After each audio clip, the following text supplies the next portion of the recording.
राष्ट्रपति Donald Trump ने बड़ा ऐलान कर दिया है।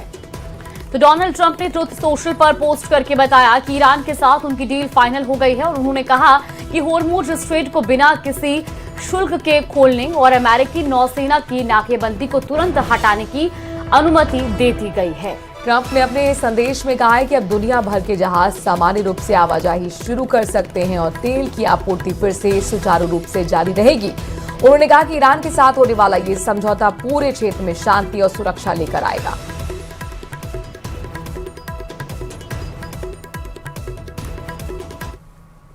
तो वह अमेरिका और ईरान के बीच प्रस्तावित शांति समझौते पर ईरान की ओर से पहला आधिकारिक बयान सामने आया है। ईरान के सुप्रीम नेशनल सिक्योरिटी काउंसिल ने घोषणा की है कि कई महीनों की मुश्किल और गहन बातचीत के बाद अमेरिका के साथ युद्ध समाप्त करने के लिए एक समझौते को अंतिम रूप दे दिया गया है। इस्लामाबाद वाटा नाम से बताए गए इस समझौते के तहत लेबनान समेत सभी मोर्चों पर सैन्य अभियान आज से तत्काल और स्थायी रूप से समाप्त कर दिए जाएंगे। साथ ही ईरान के खिलाफ नौसैनिक नाकेबंदी हटाने का भी प्रावधान है।